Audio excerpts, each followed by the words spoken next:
Podcast by Kestra. Di mana kita bakal kenalan sama organisator dari BEM Undip 2020, Pemrakarsa Mahakarya. Karena tak kenal maka tak sayang. So, nonton sampai habis ya. Halo Dips, kembali lagi di Podcast by Kestra BEM Undip 2020, di mana kali ini kita akan ngobrolin seputar sebuah bidang dari Pemrakarsa Mahakarya. Kali ini, bidang yang kita akan obrolin adalah bidang yang paling dekat dengan kemasyarakatan. Bidang apa ya tuh? Langsung aja deh, ini dia bidang sosial masyarakat dan sudah ada bersamaku Kak Yuan dan Kak Diza. Yeay! Hai. Halo Kak Yuan, halo Kak Diza. Halo. Bagaimana nih kabarnya kakak-kakak? Alhamdulillah baik, dalam keadaan yang sehat. Kak Yuan gimana Kak? Alhamdulillah nih masih di rumah juga, masih stay at home. Semoga sehat selalu ya buat kakak-kakak, walaupun stay at home tetap semangat. Yuhu. Nah, oke nih Kak. Seperti biasa, tak kenal maka tak sayang. Sebelum kita mulai, Kak Yuan dan Kak Diza boleh dong kenalin diri lebih banyak lagi ke Dips, dan jangan lupa kasih tahu juga di sosmed itu sebagai apa. Oke, bismillahirrahmanirrahim. Assalamualaikum warahmatullahi wabarakatuh. Waalaikumsalam. Malam semuanya, malam teman-teman, malam Sadam, Malam juga Diza. Kak. Oke, sebelumnya aku ucapin terima kasih banget ya sama Kestra dan Undip udah ngajak Kosmas nih buat ngobrol bareng santai di sini di Siap. podcastnya BEM Undip. Iya. Sama-sama Di sini, Kak. mungkin aku kenalin dulu ya biar teman-teman juga kenal sama aku. Jadi sebelumnya kenalin, nama aku Yuan Erlando. Di sini dari jurusan Fisika Fakultas Sains dan Matematika Universitas Diponegoro angkatan 2017. Asalnya dari Solo dan alhamdulillah di sini diamanahkan dan dipercaya sama Randy dan Anti menjadi Ketua Bidang Sosial Masyarakat BEM Undip 2020. Salam kenal Kak Yuan. Oke, Sadam. Boleh langsung dilanjut aja ke Kak Diza. Silahkan Kak Diza. Oke, selamat malam semuanya. Perkenalkan, nama aku Diza Hanan, bisa dipanggil Diza. Aku dari Psikologi angkatan 2017, asalnya juga dari Solo. Di sini dipercaya ya, diamanahi oleh Yuan gitu, untuk menjadi Wakil Ketua Bidang Sosmas BEM Undip 2020. Salam kenal. Salam kenal juga Kak Diza.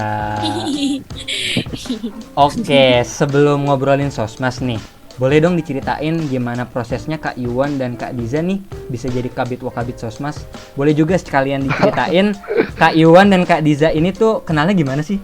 Oke, aku dulu ya, yuk. Boleh Kak, bebas Kak, silahkan Kak. Ya, jadi kan kita bilang ya, kita kan asalnya sama-sama dari Solo gitu. Nah, kita ini juga berasal dari SMA yang sama. Jadi kita kebetulan alumni dari banget. alumni dari SMA Lisam 1 Surakarta gitu. Nah, terus ketika kita udah masuk kuliah di tahun 2019, kita ini kebetulan bergabung di organisasi yang sama, di Sosmas juga, BEM Undip gitu. Nah, kita di divisi yang sama juga gitu, divisi Community Empowerment. Nah, itu pertama kalinya banget kita bekerja sama di dalam organisasi di universitas gitu. Lanjut Yuan. Ya mungkin kalau awal ketemunya kayak gitu ya. Nah mungkin kenapa sih kok bisa aku sampai di titik dimana aku di posisi ketua bidang di sini. Sebenarnya dulu tuh aku nggak pernah kepikiran kayak aku tuh bakal di posisi seperti sekarang ini. Jadi alhamdulillah banget bisa dipercaya sama Aldi dan nanti di posisi sekarang. Dan dulu itu memang banyak belajar banget dan masih banyak belajar tentang pengabdian. Dan alhamdulillah dari pengalaman dan beberapa perjalanan aku selama di Sosmas tuh ternyata membawa banyak hal yang memang mendorong aku dan memantapkan niat aku untuk bisa di posisi ketua bidang ini. Jadi memang dulu belum sempat kepikiran juga sampai ke titik ini, tapi memang dulu itu udah kepikiran juga sebenarnya ada yang harus ditingkatkan di Sosmas, ada yang harus diperbaiki, dan banyak hal memang bisa digali lagi di sosial masyarakat memang karena isu klaster dari Sosmas itu kan memang luas banget. Dan dulu aku tertarik banget dan betah banget di Sosmas, nggak tahu kenapa alasan itu banyak banget dan memang banyak hal yang aku dapetin di sini. Jadi kok bisa jadi kabit, aku tuh dulu kan masih hektik banget ya di akhir kepengurusan tuh ada proker terakhir di Sosmas. Dulu tuh kebetulan di akhir kepengurusan di akhir tahun juga di bulan Desember waktu itu, aku masih ingat banget. Jadi udah demis tapi kita masih ada proker waktu itu, dan kebetulan prokernya tuh puncak dari desa binanya BEM Undip, dan kebetulan aku kan di situ kan jadi PJ-nya, dan aku memang waktu itu masih fokus untuk menyelesaikan beberapa kegiatan di sana. Jadi sembari kegiatan di sana itu ternyata pembukaan juga buat oprek kabit kan waktu itu. Jadi waktu itu memang masih dilema juga apakah aku akan maju atau enggak, itu masih dilema banget. Dan akhirnya minta mendapat ke senior-senior di Sosmas, ke teman-teman juga, dan akhirnya memang banyak teman-teman tuh yang mensupport, banyak teman-teman teman-teman yang ngasih masukan, dan dari orang tua pun juga mendorong aku buat akhirnya aku bisa mematapkan, oh ya udahlah aku coba untuk menawarkan diri, karena memang di sini kan aku udah ada basic pengalaman juga, ada yang memang aku tawarkan di sini, kenapa aku coba untuk perjuangan dulu kayak gitu kan. Dan akhirnya aku beranikan diri untuk memberikan penawaran dari diri aku untuk menjadi ketua bidang sosmas waktu itu. Dan inget banget waktu itu persiapannya belum terlalu mateng sih sebenarnya. Belum mateng itu dalam segi administrasi sama pemberkasan waktu itu. Kalau soal perencanaan waktu itu akan udah sempat kepikiran juga, karena beberapa perjalanan tuh memang aku selalu memberikan, oh ternyata backend seperti kayak gini di sosmed tahun depan kayak gitu. Tapi kalau di pemberkasan sama di administrasi itu dulu memang keteteran banget, karena memang di akhir kepengurusan dan tempat di H-1 pengumpulan itu bener-bener masih kebagi fokusnya sama di acara puncaknya di Desa Binaan waktu itu. Jadi bener-bener nyiapinnya tuh H-1. Ingat banget waktu itu di Kudus nyiapinnya semua, bener-bener hektik banget dan memang seadanya waktu itu. Tapi memang semua perencanaan yang aku sudah pikirkan selama ini waktu itu aku tawarkan di situ. Dan alhamdulillah udah selesai semuanya. Akhirnya aku daftarkan diri dan sampai ke tahap wawancara, dan alhamdulillah ternyata waktu pengumuman tuh inget banget, pengumuman itu di hari Jumat, waktu hari dimana aku live in di Desa Binaan. Itu kan live in 3 hari untuk acara puncak. Jadi di hari Jumatnya itu pengumuman, dan habis Jumatan bener-bener pengumumannya tuh masih di lokasi sana, dan euforianya memang waktu itu aku nggak terlalu merasakan karena masih kayak kebagi, oh ternyata aku alhamdulillah dipercaya sama Rajin Anti buat jadi kabit. Tapi waktu itu masih belum terlalu ngeh gitu dan fokus, karena masih benar-benar hektik banget sama kegiatan di Desa Binaan waktu itu, jadi belum terlalu kerasa banget tuh euforianya. Tapi waktu itu bersyukur banget alhamdulillah, dan ternyata memang jalannya yang diberikan sama Allah sama aku, ternyata di sini jalannya, dan aku memang dikasih amanah di pundak aku buat bisa menjalankan amanah di sosmas ini kayak gitu. Dan waktu itu kan langsung beberapa bidang yang kan memang di situ semua kebanyakan memang udah pada nyari partnernya buat membersamai ketua-ketua bidang di bidang-bidangnya masing-masing. Nah waktu itu memang aku ketinggalan banget sih waktu itu, karena memang aku masih benar-benar hektik karena masih belum selesai kan kegiatannya di Desa Binaan di acara puncaknya itu. Jadi benar-benar aku nyelesain semua acara puncaknya itu, udah alhamdulillah udah selesai. Baru sempet tuh aku buat nyari partnerku, siapa sih yang nantinya bakal nemenin aku di sosmas itu. Padahal aku udah lihat yang lain, waduh kok udah pada dapet ini kan. Cuman ya udah nggak apa-apa, pede aja dan tetap berjuang aja waktu. Dan akhirnya selama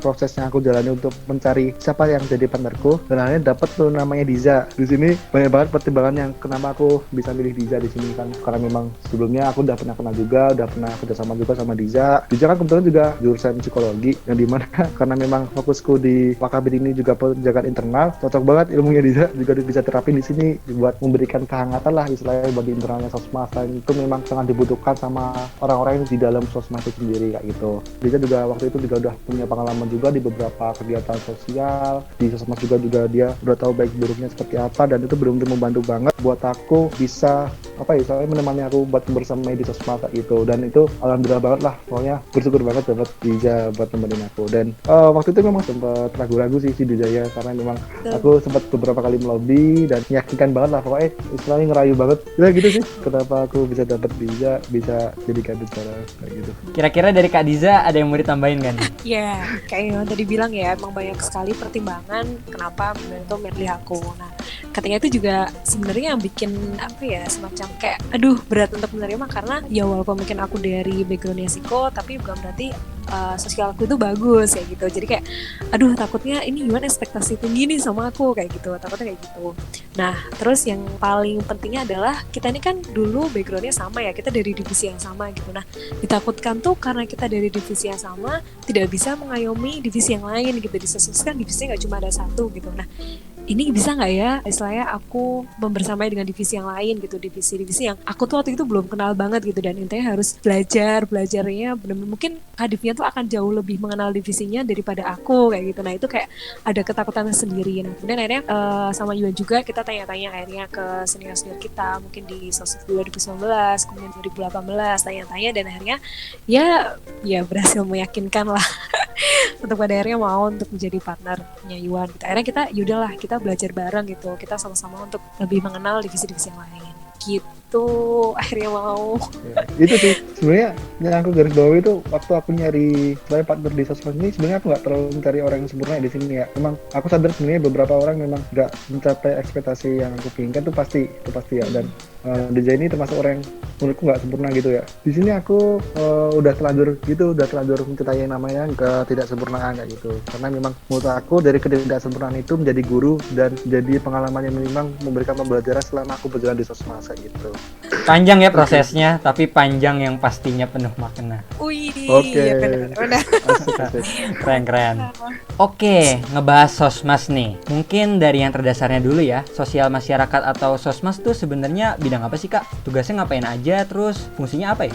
Sosmas atau mungkin kalau kepanjangannya kan sosial masyarakat, atau mungkin teman-teman biasa familiar sama yang namanya bidang sosmas atau dimas, pengmas, sosma dan lain sebagainya, itu sebenarnya sama aja. Jadi dari segi fungsinya memang di sini fungsi pengabdian untuk kepada masyarakat, yang dimana ini adalah satu bentuk implementasi dari Tridharma perguruan tinggi yang ketiga, yaitu pengabdian, yang dimana dalam pelaksanaannya ini itu kita mencoba untuk menerjemahkannya melalui pendampingan dan pemberdayaan masyarakat, kemudian juga bekerja dan belajar bersama masyarakat, terus juga tanggap dan responsif sama isu-isu sosial, baik di lingkup kampus, lingkup regional, lingkup nasional. Isu sosial kan memang luas lingkupnya, dan memang kita mencoba untuk tanggap untuk semuanya, dan juga membangun arah gerak yang kolaboratif sehingga kita bisa hadir untuk memberikan solusi terhadap permasalahan yang muncul di sekitar kita. Dan harapannya sehingga dari gerakan kita di sosmed ini bisa memberikan jejak kebermanfaatan, yang dalam setiap implementasi pergerakannya kita selalu menanamkan jiwa yang tulus, kolaboratif. Jadi kita harapannya semua gerakan dan aksi yang memang kita gerakan di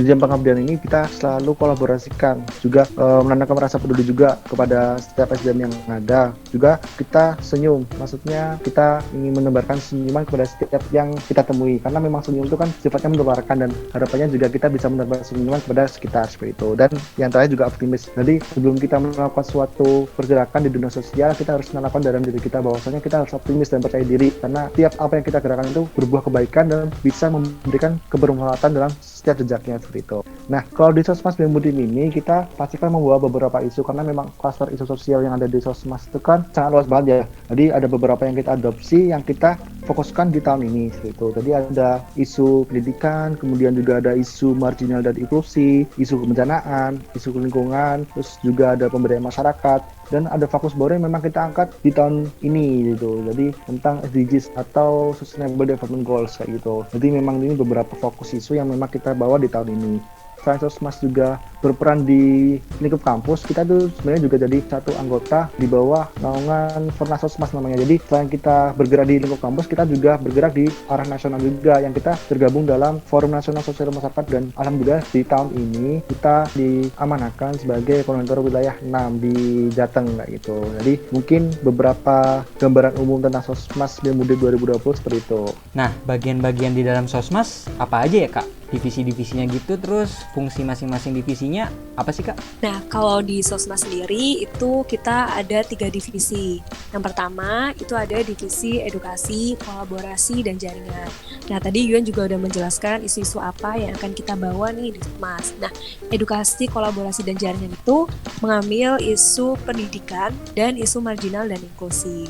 Jadi selain membahas 2 isu itu, kita juga melakukan nih kolaborasi dan juga jaringan, yaitu kita bekerja sama dengan Fornas Sosmas yang tadi sudah Yuan jelaskan gitu. Selain kita keluar, kita juga berkolaborasi dengan teman-teman fakultas gitu. Jadi Sosmas-Sosmas yang ada di BEM-BEM fakultas, dan kita berkolaborasi bersama. Kemudian divisi yang kedua ada divisi lingkungan hidup dan kebencanaan, yaitu ngambil isu lingkungan, isu SDGs, dan juga isu kebencanaan. Nah, di lingkungan hidup dan kebencanaan ini, selain membahas 3 isu itu, kita ini juga menggiatkan nih aksi-aksi gitu, entah aksi yang kecil ataupun aksi yang besar. Nah, aksi-aksi yang kecil itu nanti diharapkan ketika dilakukan secara terus-menerus, itu bisa menjadi habit atau kebiasaan yang ya peduli lingkungan gitu, terutama untuk mahasiswa-mahasiswa dia. Kemudian yang terakhir ada divisi komen atau community empowerment. Nah, divisi komen ini tugasnya adalah mendampingi dan juga membina desa binaan. Nah, kita punya desa binaan di daerah Kudus. Tuh. Nah, selain mereka itu mendampingi dan juga membina, mereka ini juga memberikan penjelasan nih kepada terutama mahasiswa-mahasiswa Undip, bagaimana sih caranya melakukan pendampingan gitu ke desa. Saya itu juga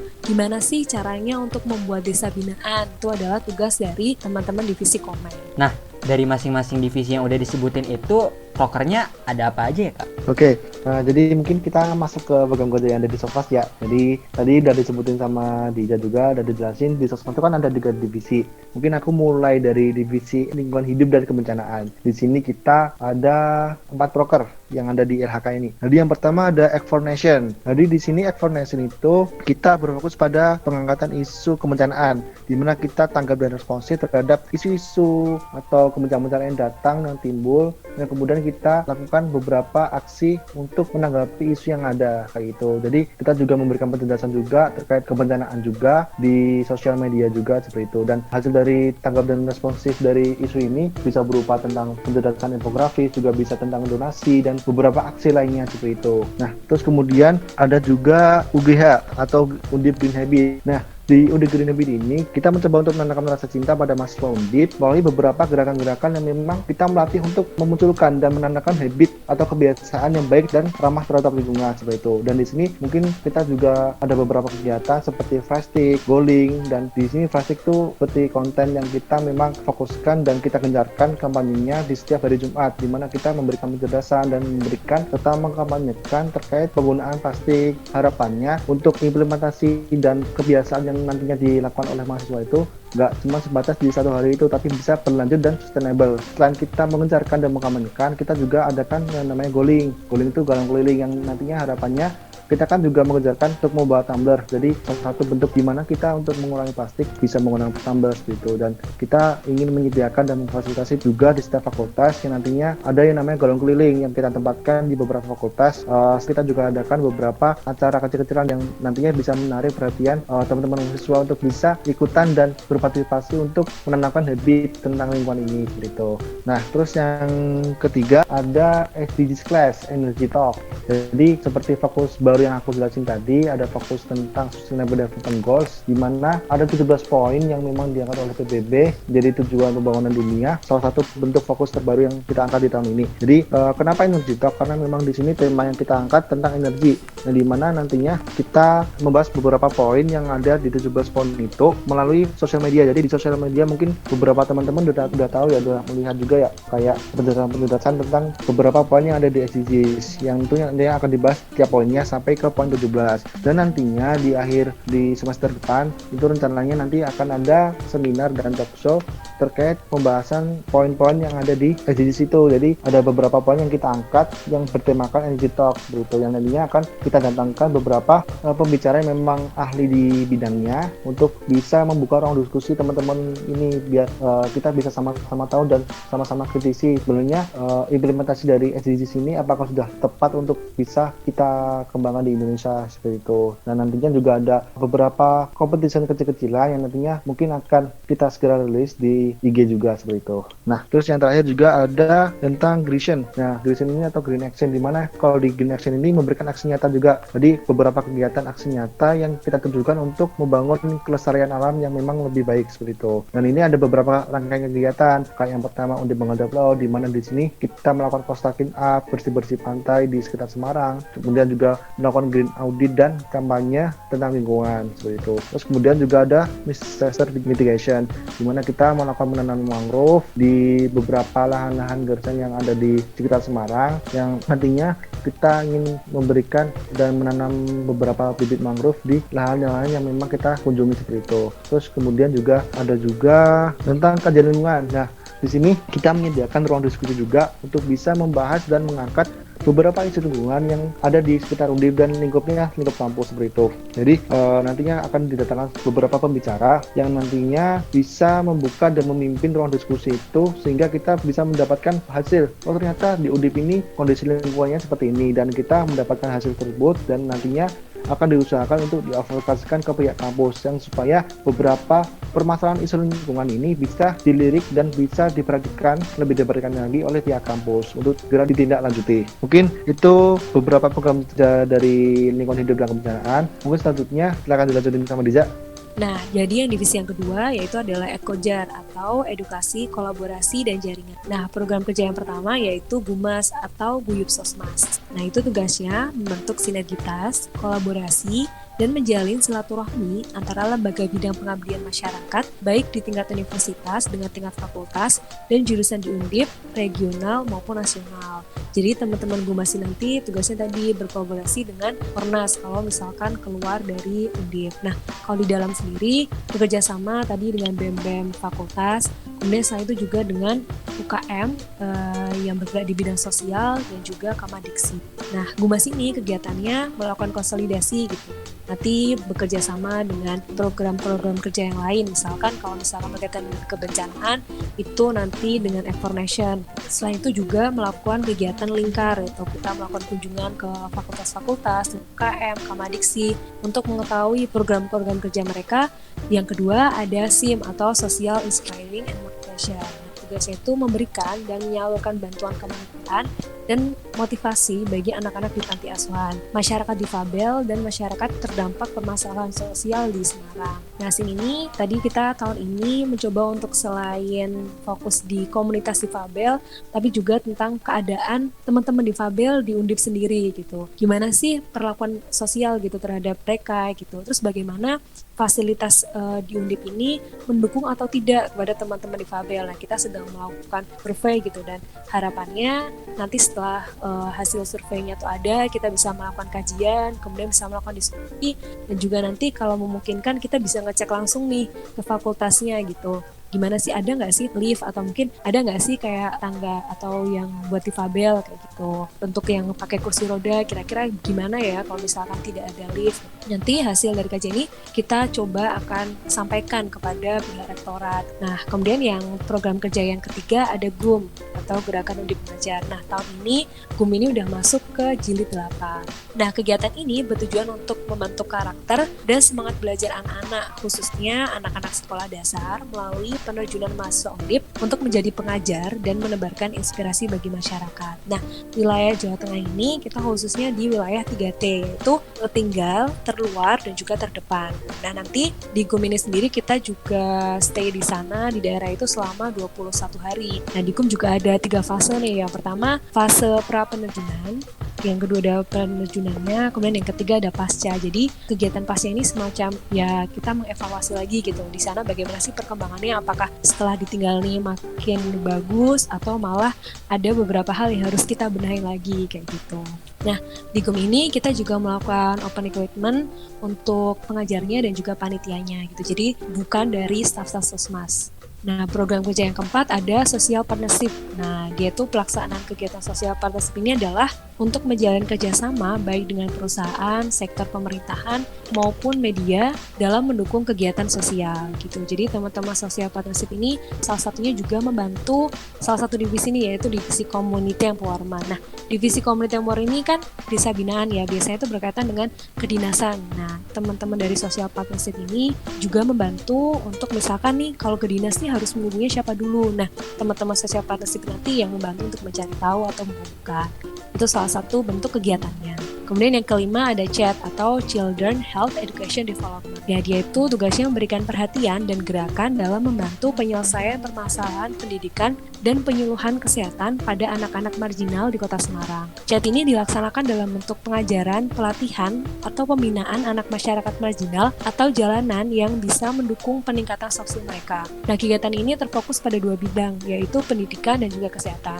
Nah, jadi kalau CHED ini merambah pendidikan ke yang non-formal gitu. Jadi mereka ini punya kurikulumnya sendiri. Kalau misalkan GUM itu, karena mengajarnya di sekolah dasar, mereka pakai kurikulum sekolah dasar yang dikunjungi itu gitu.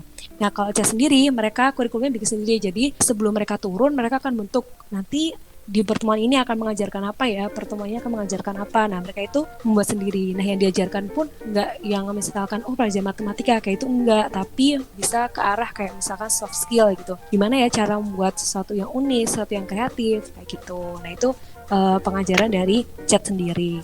Yang disasar tadi komunitas-komunitas anak-anak marginal di daerah Semarang. Oke, divisi selanjutnya balik lagi ke Yuan. Di divisi yang terakhir ada divisi Komen atau Community Empowerment. Yang di sini kita berfokus pada pemberdayaan masyarakat khususnya di Desa Mitra. Nah, di sini kita ada 2 proker. Yang pertama ada Desa Mahakarya atau mungkin sebutannya desa binaan ya atau desa mitra yang mungkin familiar teman-teman. Jadi di desa binaan ini kita berfokus pada pemberdayaan masyarakat khusus di desa binaannya itu sendiri. Jadi kalau di desa binaannya BEM Undip kita ada 2 desa yang dua-duanya ini lokasinya ada di Kabupaten Kudus. Jadi mungkin sekitar 2 jam perjalanan lah nomor kalau dari Semarang lah kalau kita mau ke sana. Jadi kita tuh ada 2 desa namanya Desa Margorejo sama Desa Kajar. Yang dua-duanya ini kita fokus pada potensi yang berbeda. Jadi kalau di Margorejo sendiri kita tuh fokusnya pada sektor pariwisata yang berbasis ekowisata. Jadi kita mengembangkan sektor pertanian dan perkebunan untuk kemudian diolah menjadi sektor pariwisata yang memang bisa mengedukasi para pengunjung seperti itu. Yang kita sasarkan juga pada kelompok tertentu.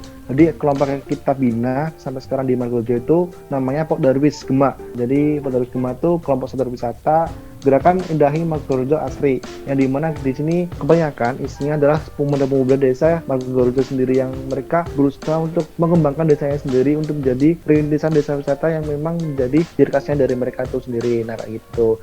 Jadi banyak nih kegiatannya sebenarnya di desa Margorejo sendiri itu kayak kita juga berfokus pada pengembangan produk, dimana kita juga mengolah beberapa daging rusa untuk dijadikan kuliner khas di Margorejo sendiri. Nah kita juga ada kegiatan-kegiatan berupa di wisata, kayak kita biasanya juga ada kunjungan di mana kita juga memperkenalkan tentang tanaman dan buah, kemudian juga kita memperkenalkan tentang Rusa Timur yang ada di Margorejo. Kita juga ada tentang program Radiayu juga di sana. Kita juga mengedukasi beberapa hal yang memang kita angkat dan menjadi ciri khasnya dari Margorejo sendiri kayak gitu. Nah itu di Desa Margorejo. Selanjutnya ada di Desa Kajar. Jadi di Desa Kajar ini kita berfokus pada ekonomi kreatif kayak gitu. Jadi kita sampai sekarang ini sedang memberdayakan ibu-ibu yang ada di sana. Jadi kita fokusnya beda sama di Margorejo. Kalau Margorejo tadi kan fokusnya ke pemuda-pemuda ya. Jadi kalau di sini tuh di Kajar kita fokusnya ke ibu-ibu yang tergabung dalam satu kelompok namanya Kube Kajar Semangat atau kelompok usaha bersama Kajar Semangat kayak gitu. Jadi apa sih sedang dikerjakan sekarang?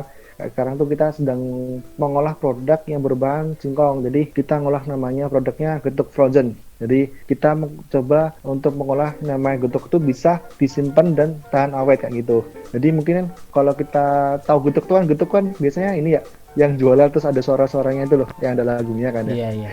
Terus kalau di situ kita biasanya getuknya digoreng. Nah, tapi pengennya di sini kita mencoba untuk mengembangkan gimana caranya buat getuknya itu bisa disimpan di freezer dan bisa dimakan ketika kita pingin makan kayak gitu. Jadi kan biasanya getuk itu kalau digoreng ya udah dia nggak tahan lama dan harus langsung dimakan di saat itu juga. Jadi kita di sini coba untuk mengembangkan di bagian seperti itu dan mencoba juga di 2 desa ini yang paling penting adalah kita mencoba untuk memanajemen kelompok. Jadi selalu setiap kali kita pendampingan itu manajemen kelompok ada satu hal yang memang menjadi basic dari semua pergerakan dan pengembangan masyarakat gitu.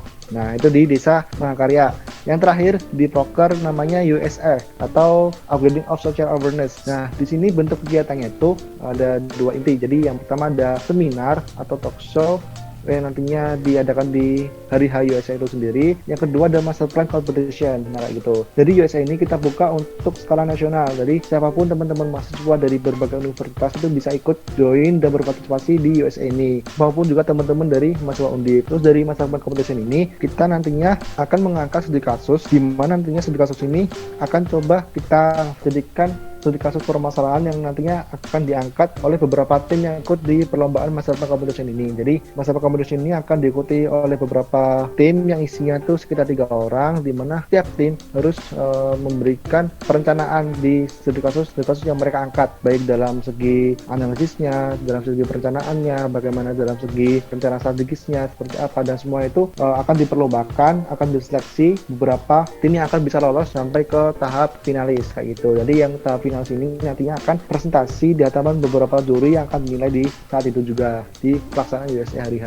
Kemudian juga nanti ada juga seminar atau talk show yang nantinya kita juga mengangkat beberapa materi yang seputar pemberdayaan masyarakat, kemudian seputar social awareness kayak gitu, yang kita nantinya juga akan mengangkat pembicara yang memang dia paham akan hal itu dan bisa menginspirasi teman-teman peserta yang mengikuti seminar tersebut kayak gitu. Jadi di sini kita juga ingin jelasin, sebenarnya kan banyak orang-orang yang memang teman-teman yang ingin membuka desa pembinaan atau mungkin memulai memberdayakan masyarakat. Nah itu kan biasanya ada step-stepnya. Nah step-stepnya itu akan dijelaskan di seminar ini, dan gimana sih caranya kita memiliki nilai yang bisa kita bawa selama kita melakukan pendampingan, itu semuanya akan dibahas dan dikulas habis-habisan di seminar ini. Jadi itu yang akan dibawa di USA tahun ini seperti itu. Jadi itu udah semua program yang ada di Sosmas. Jadi memang kita di Sosmas ada sekitar 11 proker yang punya beberapa fokus sendiri-sendiri kayak gitu. Tapi tiap dari proker-proker yang ada di divisi ini kita selalu menanamkan beberapa nilai kayak gitu. Nilai-nilai yang ada di Sosmas semuanya harus ditanamkan di setiap proker yang kita jalankan. Nah seperti itu. Itu sih kayak gitu. Nah, sekarang kan lagi situasi pandemi COVID-19 nih. Proker Sosmas yang sudah direncanakan untuk kondisi normal, jadinya bagaimana ya Kak? Di pandemi ini kan kita memang dituntut untuk work from home ya. Jadi memang kita dituntut untuk stay at home. Tapi ada beberapa memang proker Sosmas ini banyak terkendala juga di pandemi sekarang. Terlebih Sosmas itu kan memang identiknya kita melakukan kegiatan kan secara terjun langsung ya. Apalagi kita di sini berinteraksi sama masyarakat secara langsung, dan itu memang jadi terdampak atau berefek karena memang adanya pandemi seperti sekarang ini kayak gitu. Tapi itu tidak menutup semangat kita dan tidak menutup ide-ide yang bisa kita kembangkan. Jadi ada memang beberapa kegiatan yang diundur, ada juga yang memang ditunda atau bahkan memang dialihkan ke kegiatan-kegiatan yang bersifat daring atau online seperti itu. Jadi memang apa sih mau kita bawa di Sosmas, dan itu coba kita sampaikan melalui beberapa ide yang memang kita alihkan seperti itu kayak gitu.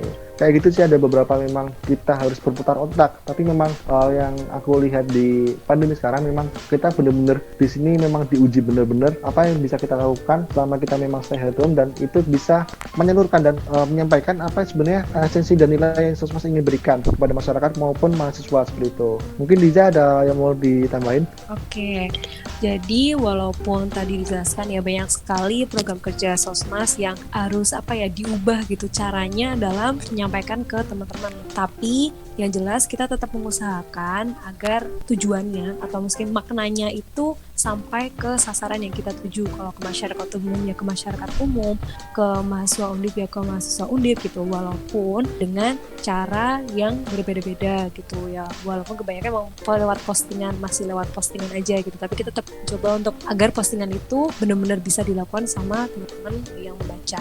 Kalau selama ataupun terkait COVID-19 sendiri, apa aja sih yang sudah digerakkan Sosmas? Wah, kalau seputar COVID lumayan Banyak ya. lumayan lah ya. Jadi memang kita harus putar otak dan memang kita harus bisa relatein sama keadaan yang seperti sekarang, karena memang kita ingin juga di Sosmas ini juga sama-sama bersama untuk bisa mengedukasi dan memberikan beberapa hal yang memang kita salurkan terkait sama permasalahan seperti pandemi sekarang ini kayak gitu. Mungkin kayak beberapa kegiatan seperti information mungkin ya. Jadi kemarin kita sempat melakukan beberapa kegiatan terkait di pandemi COVID-19 ini di bulan Maret kemarin sih. Jadi kita udah sempat buka donasi juga, udah kurang lebih 3 bulan sih ya berarti ya. Jadi kita membuka galang donasi, kita kerjasama juga sama Human Initiative Jateng untuk bagian penyalurannya juga. Kita juga di sini donasi 1 pintu juga sama teman-teman Gumas. Jadi teman-teman pengabdian yang tergabung dalam Gumas ini kita 1 pintu semua di sini untuk bisa saling-saling membantu untuk menggalangkan dana untuk kemudian kita salurkan ke beberapa pihak yang memang membutuhkan seperti itu, kayak misal tenaga medis yang memang kita rasa waktu itu membutuhkan banyak sekali support dari masyarakat maupun pemerintah, baik dalam penyediaan APD kayak masker, hazmat suit, terus kemudian juga beberapa APD yang lainnya kayak gitu. Terus juga beberapa pekerja-pekerja yang memang dia tidak bisa work from home kayak misal pedagang kaki lima, terus juga ada ojek online dan lain sebagainya, yang itu semua memang mereka terpaksa untuk melakukan pekerjaannya walaupun mereka tahu kalau ternyata ketika mereka melakukan pekerjaannya itu memang menimbulkan resiko, tapi memang mereka tidak punya pilihan lain karena memang mereka tidak punya pemasukan selama itu kayak gitu. Jadi memang ada banyak sekali orang-orang yang memang terdampak waktu itu, dan kita mencoba untuk menyalurkan bantuan kita sebisa kita di donasi ini kayak gitu, dan kita selalu salurkan tiap minggunya, dan udah ada beberapa yang memang kita salurkan secara langsung ke beberapa tujuan. Kayak misal kemarin ada beberapa rumah sakit di Jawa Tengah yang memang kita sudah salurkan beberapa bantuan alat medisnya, juga kita sudah salurkan ke beberapa rumah sakit. Terus juga ada beberapa sembako juga, terus masker dan hand sanitizer gratis juga ke masyarakat di sekitar Semarang yang memang mereka terdampak juga, dan kita memang beberapa kali melakukan aksi sosial yang bekerja sama beberapa pihak. Kayak kemarin itu ada di DRT atau tim Satgasnya dari Undip sendiri. Kita juga melakukan penyemprotan disinfektan di beberapa fakultas dan beberapa gedung di Undip. Jadi selain kita juga melakukan penyemprotan di situ, kita juga memberikan masker pada tenaga pendidik dan bagian administratif yang masih bekerja di Undip sekarang kayak gitu. Kemarin itu sama DDRT. Terus juga ada juga nih sama Human Initiative Jateng. Jadi selain sama DDRT, kita juga melakukan aksi sosial sama Human Initiative Jateng untuk penyemprotan disinfektan, tapi di sini kita fokus pada beberapa tempat di sekitar Semarang kayak musola, sekolah-sekolah, dan beberapa pemukiman warga. Waktu itu kita benar-benar menyebar. Waktu itu kita pembukaan volunteer waktu itu, dan kita batasin juga karena memang kita melihat dari fokusnya dan beberapa aspek yang kita pertimbangkan waktu itu, karena kita tidak ingin mengumpulkan beberapa massa, tapi kita membatasi itu semua dengan pembatasan kota seperti itu waktu itu. Dan memang ada beberapa teman-teman mahasiswa yang memang tersebar di Semarang waktu itu mencoba untuk menyalurkan bantuannya di aksi ini kayak gitu. Jadi kita melakukan penyemprotan, terus juga membagikan hand sanitizer sama masker gratis juga ke pekerja di sekitar Semarang kayak gitu kemarin, dan lumayan. Dan itu membuat kita belajar ternyata memang edukasi dan propaganda media tentang COVID-19 ini ternyata belum merata secara menyeluruh. Jadi karena propaganda media ini kan hanya orang-orang yang bisa mengakses secara sosial media ya. Nah di sini kan kita melakukan penyebaran dan pembagian sembako dan masker gratis itu kan masuk ke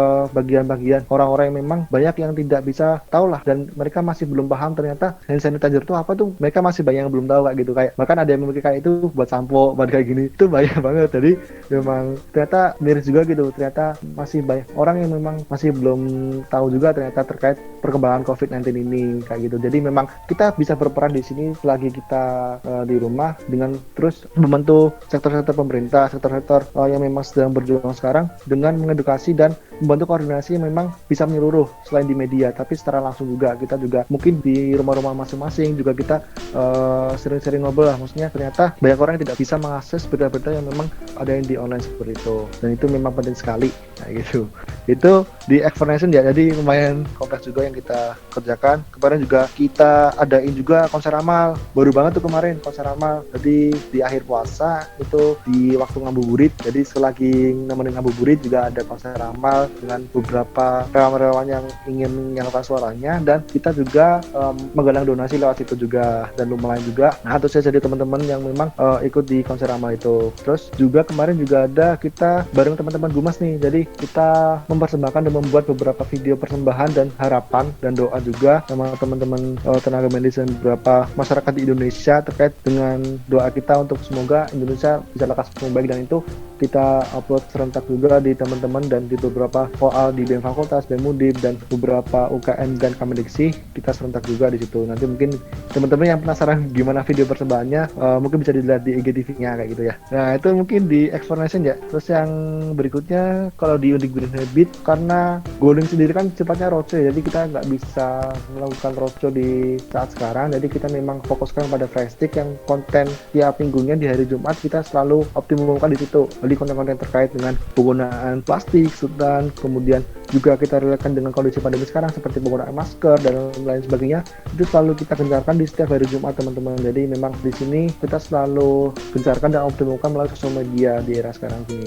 Nah, kalau dari divisi Adkojar sendiri, salah satunya itu memposting tentang pola hidup sehat. Nah, pola hidup bersih dan sehat ini berkaitan erat banget dengan kondisi di saat wabah COVID-19 ini gitu. Nah, pola hidup bersih dan sehat ini diharapkan ketika mereka posting itu harapannya biar teman-teman yang lihat itu nanti bisa menerapkan itu di rumah, dan harapannya itu bisa mencegah gitu penularan dari wabah virus itu.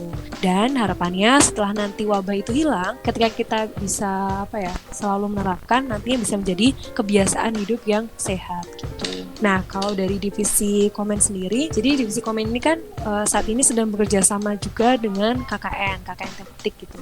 Jadi teman-teman komen, kemudian bekerjasama dengan KKN dan juga kelompok sadar wisata yang di sana itu membuat semacam poster gitu tentang bagaimana sih cara pencegahan penularan dari virus ini gitu. Nah itu nanti posternya itu dicetak kemudian disebarkan ke setiap rumah-rumah. Karena kan kalau lewat sosial media sedangkan di desa kan kayak kurang efektif gitu kan. Jadi mereka mencetak poster itu kemudian dibagiin satu-satu. Nah selain itu teman-teman kelompok sadar wisata ini juga bekerja sama dengan pemerintahan desanya untuk mengadakan galang dana gitu. Nah, kemudian kita dari teman-teman komen juga bantu sharein galang dana itu ditujukan untuk warga-warga sekitar yang ekonominya tuh terdampak gitu akibat dari virus gitu. Itu beberapa kegiatan yang berkaitan dengan COVID-19. So, tadi menambahkan lagi di divisi lingkungan hidup dan kebencanaan itu kita nih berkolaborasi juga dengan suatu gerakan yaitu hashtag jangan ada sisa gitu. Nah, sebenarnya apa kaitannya dengan COVID-19 gitu. Nah, jadi gerakan jangan ada sisa ini ketika kita mengikuti gerakan ini, kita ini juga donasi kepada pemulung-pemulung karena kan pemulung sekarang juga sebenarnya juga terdampak juga dengan adanya wabah virus ini. Dan juga ada satu gerakan lagi yaitu masker untuk teman-teman di NTT. Kita ngebantu untuk poster dan juga kita ngebantu untuk nge-sharekan donasi itu. Gitu. Nah, dari eksekusi proker yang sudah disebutkan, tantangan terberat yang harus Sosmas hadapi apa ya, Kak?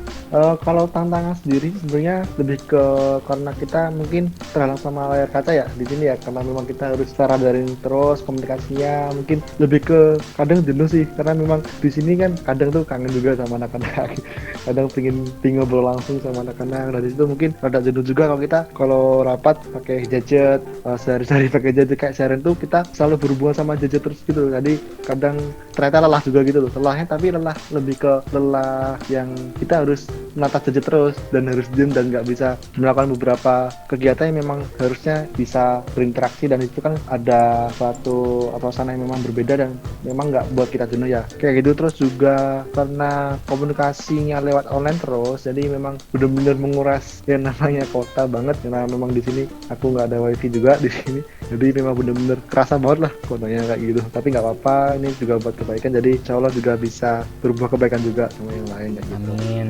Mungkin ya, yang aku rasain sih kayak gitu sih. Kalau dari Riza gimana? Nah, tantangan terberat untuk Sosmas itu menurut aku adalah banyak sekali program kerja Sosmas itu yang harus turun ke masyarakat gitu. Nah, tidak bisa digantikan dengan online. Contohnya adalah Green Action nih, itu kan ada salah satunya Undip Menghadap Laut.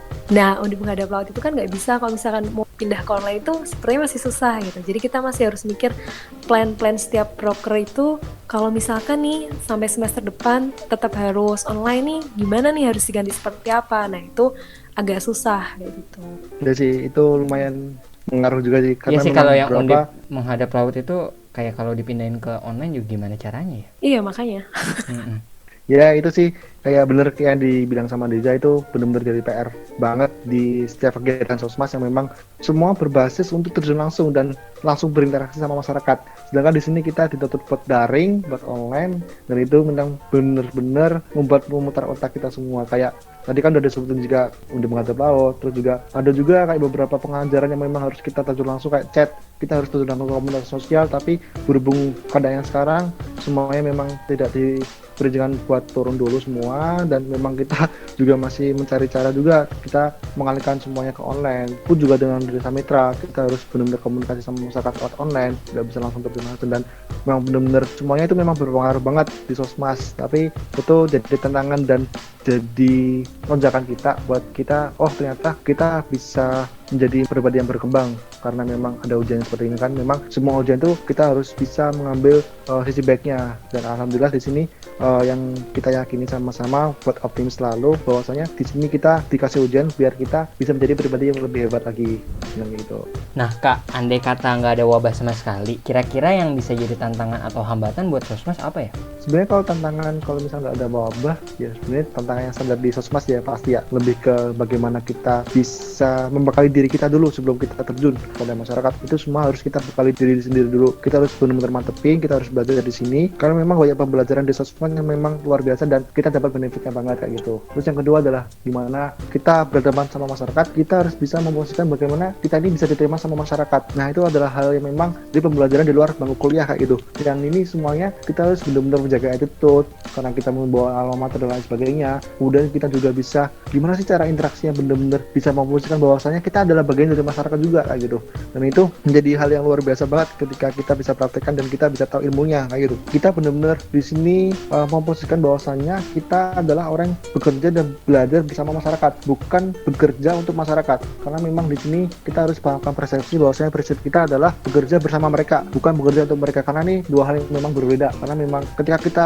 berbicara konteks kita bekerja untuk mereka, dalam artian kita tidak banyak melibatkan mereka dalam pengerjaan kegiatan di sosmed ini. Tapi ketika kita berbicara tentang belajar bersama mereka, artinya semua aspek dalam komunikasi, bagaimana kita bisa meyakinkan mereka, bagaimana kita bisa membangun semangat bersama masyarakat, itu benar-benar kita uji banget di sini kayak gitu. Terus juga mungkin kita juga tantangannya di sini kalau di sektor lingkungan sangat benar-benar kerasa banget sih, karena memang di sini permasalahan lingkungan yang ada di Indonesia, nggak usah jauh-jauh di Indonesia, di Undip maupun di regional aja gitu. Kalau kita nggak usah jauh-jauh melihatnya, benar-benar kita memiliki PR besar gitu. Apa sih yang sebenarnya jadi permasalahan di masyarakat sendiri terkait dengan sektor lingkungan? Kenapa tiap tahunnya lingkungan itu menjadi permasalahan yang memang selalu seperti ini, dan memang Indonesia menjadi penghasil sampah juga yang lumayan tinggi juga peringkatnya, dan itu menjadi satu konsen juga yang harus kita benahi bersama-sama, bukan hanya dari sektor pemerintahan tapi dari masyarakat juga. Karena semua permasalahan yang ada di Indonesia, kita yakini bahwasanya kalau kita bekerja sama menjadi satu,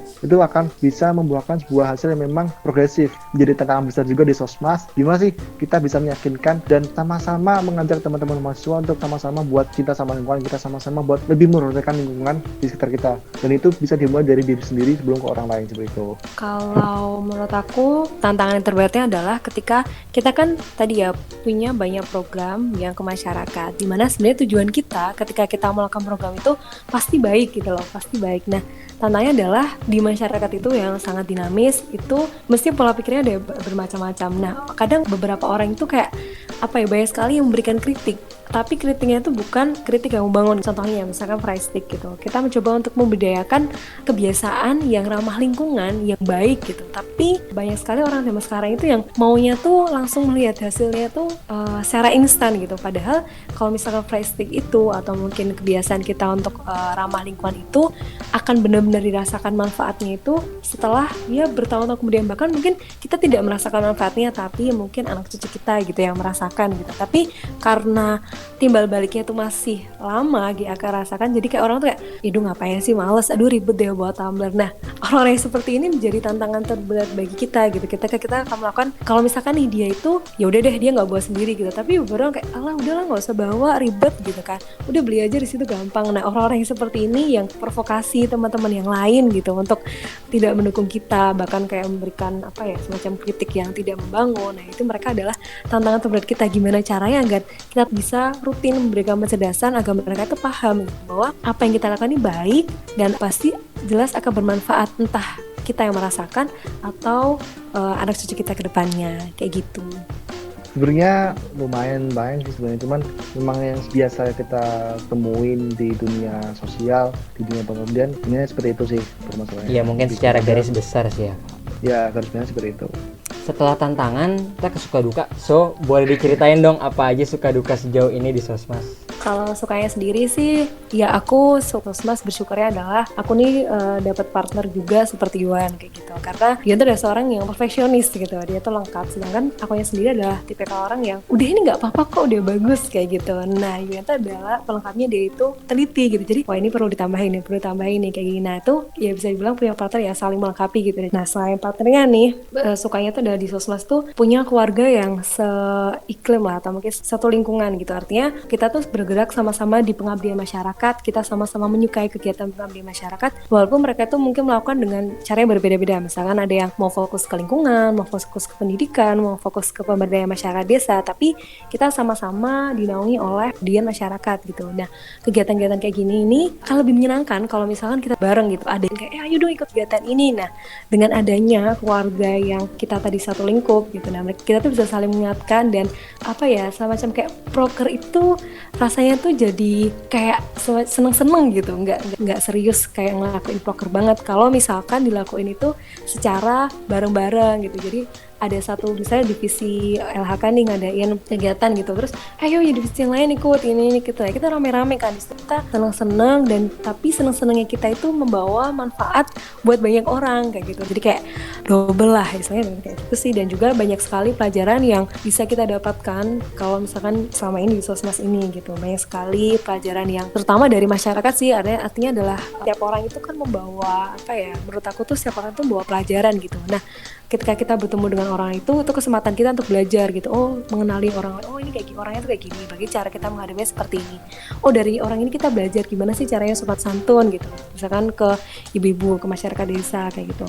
Kita ngelihat anak-anak yang misalnya masuk polos tapi mereka kok punya attitude-nya yang jelek misalnya kayak gitu kan, nah kita jadi belajar, oh ini anak kok bisa seperti ini nih, kenapa ya. Nah itu kita bisa untuk belajar untuk sendiri, dan pelajaran ini tidak bisa kita dapat dari di dalam kelas kayak gitu. Itu sih kalau sukanya. Tapi kalau dukanya ya berkaitan juga dengan virus ini ya, kita nggak bisa ketemu secara langsung gitu, jadi rasanya kayak individual. Ketika membantu proker kan ya, paling misalkan nih proker Facebook ngepost gitu kan, nah kita cuma bisa bantu sharing kayak gitu, ayo meramaikan gini-gini, tapi feel-nya tuh kayak kurang berasa gitu. Kecuali kalau misalnya benar-benar kita bisa turun langsung, kita benar-benar tadi goaling itu bisa roadshow, nah itu lebih ngumpul-ngumpulnya lebih kerasa, cerita-ceritanya lebih kerasa. Tapi mungkin karena online ya ada banyak hal yang ya bisa dibilang membatasi kayak gitu. Itu sih sedihnya. Kalau dari Kak Iwan gimana nih Kak? Jadi yang aku suka tuh, aku di sini punya sebuah charger sendiri lah buat mencat semangatku gitu. Bener-bener sederhana banget, dari anak-anak Sosmas, ketika kita bisa ketemu, bisa ngobrol sama mereka, itu bener-bener jadi stimulus buat nembuhin semangatku lagi, yang mungkin kadang kan kita pasti ada down, ada memang kadang semangat banget. Nah itu bener-bener pengaruh banget kayak gitu. Dan ketika kita berinteraksi sama masyarakat, itu juga bener-bener jadi satu hal yang memang jadi hal yang benefit aku dapetin selama aku membangun semangat selama bekerja di Sosmas gitu. Dan di sini di Sosmas juga aku banyak banget belajar ya, karena pembelajaran yang benar-benar aku nggak dapetin di bangku kuliah itu aku dapetin di Sosmas, banyak banget gitu. Kalau yang aku suka di Sosmas tuh di sini jadi sebuah ladang pahala bagi teman-teman Sosmas di sini sendiri, karena beberapa kegiatan tuh memang kita niatkan dalam segi kebaikan ya.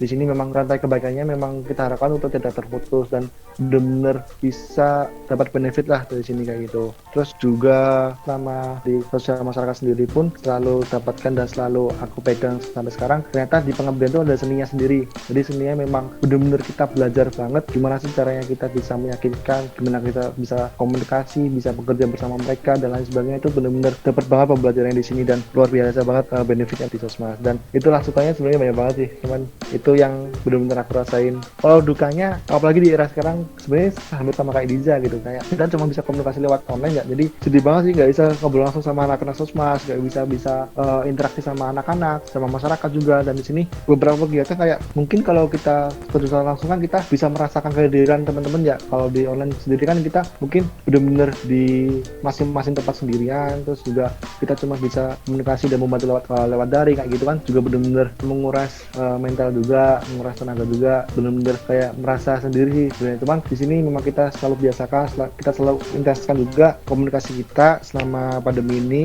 supaya program-program yang ada di Sosmas ini bisa kita kerjakan secara bersama-sama kayak gitu. Terus juga benar-benar jadi tantangan besar juga tentukannya, karena memutar otak juga untuk bisa menghasilkan ide-ide yang memang kita bisa kerjakan, untuk bisa menyampaikan apa yang kita sampaikan di setiap program di Sosmas kayak gitu. Karena memang kita percaya bahwasanya setiap kesulitan yang ada di kita itu pasti bersama kemudahan kayak gitu. Pasti ada kemudahan yang memang datang ketika kita memang masih berjuang kayak gitu.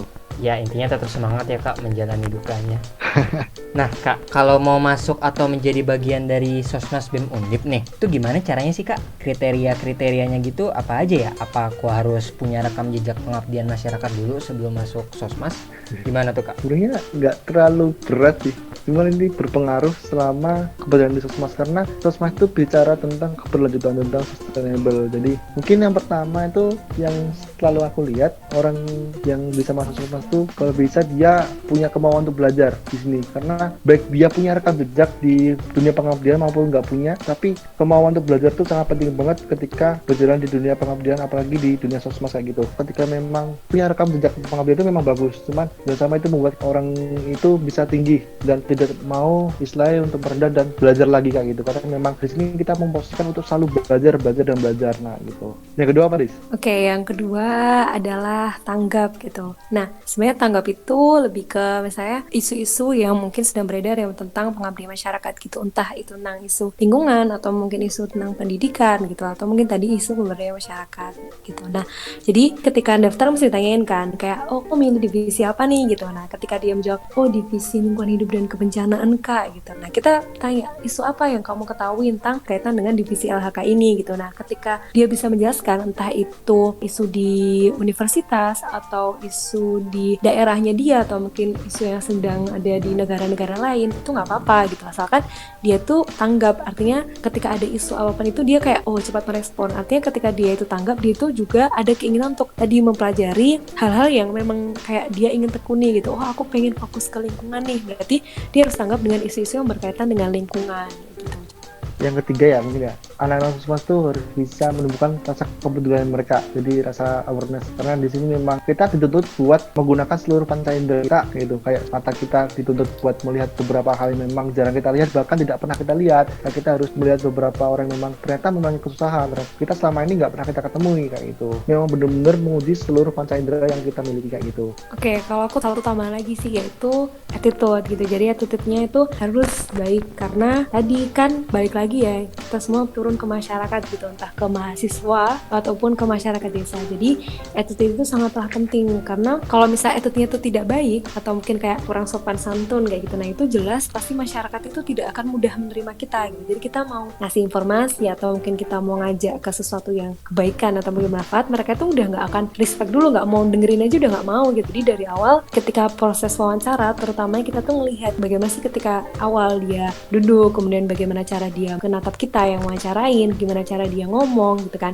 gimana caranya ketika kita ada simulasi nih, terus nanti kita ngelihat bagaimana cara dia itu menangani simulasi itu gitu. Nah dari situ kita lihat oh ini attitude-nya bagus nih. Nah kemudian ditambah dengan yang lainnya selain 3 mungkin yang tadi disebutkan. Yang pertama adalah sopan santun, karena kalau misalkan punya 3 tadi yang disebutkan tapi dia attitude-nya itu jelek atau mungkin tidak sopan santun gitu, nah sudah bisa dipastikan bahwa kita tidak bisa nih menerima, karena attitude itu yang paling nomor 1 di antara yang lainnya gitu. Nah, itu ya Dips. Buat yang mau gabung Sosmas, ayo mulai belajar dari sekarang, persiapkan kriteria yang sudah diberikan dan tingkatkan kepedulianmu di lingkungan sekitar. Yeay.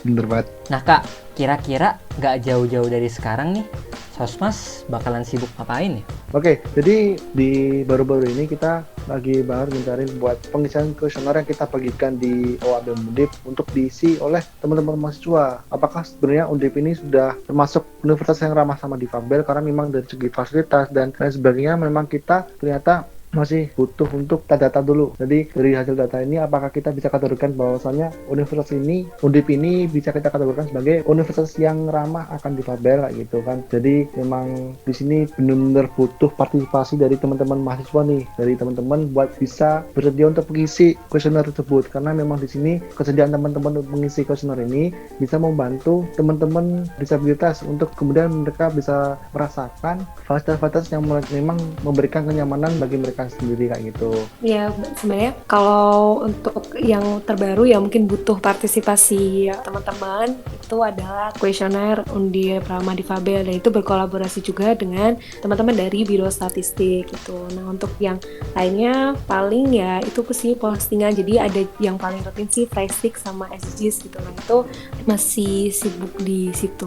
Tadi sempat aku singgung ya, ada satu gerakan nih yang masih dibuka sampai sekarang dan minta partisipasi teman-teman untuk ikut gitu, yaitu adalah jangan ada sisa gitu. Nanti teman-teman bisa cek di OAB Undip, di situ ada postingan tentang jangan ada sisa gitu. Nah di situ sebenarnya gerakannya sangat mudah gitu. Jadi di situ nanti teman-teman cukup download aplikasi, kemudian nanti di situ teman-teman cukup foto ya selfie dengan ngebawa piring setelah teman-teman makan sampai habis, jangan lupa sampai habis. Nanti piring bekas teman-teman makan itu nanti kayak selfie bareng sama piringnya itu gitu. Kemudian teman-teman post, tapi postnya cukup di aplikasi itu aja gitu. Nah kemudian nanti teman-teman bisa menuliskan kalimat-kalimat penyemangat atau apa gitu yang sederhana.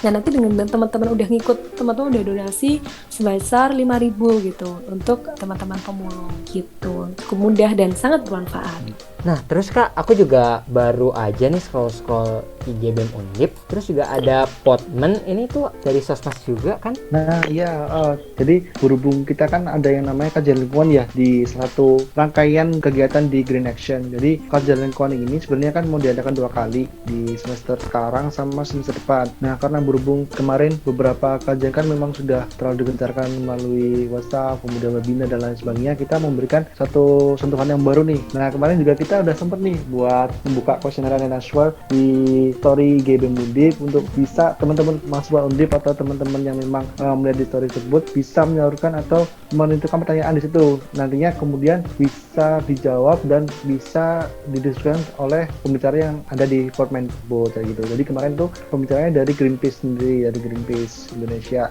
kayak gitu. Itu menjadi satu kajian yang pertama, dan nanti yang kedua insya Allah diadain di semester depan. Semoga nanti kalau memang pandeminya memang udah bisa normal lagi, nanti insya Allah bisa kita buka lagi ruang diskusi buat teman-teman gitu. Nah, gimana tuh Dips? Sosmas sangat mengabdi ya. Makasih banyak ya buat Kak Iwan dan Kak Diza yang sudah meluangkan waktunya.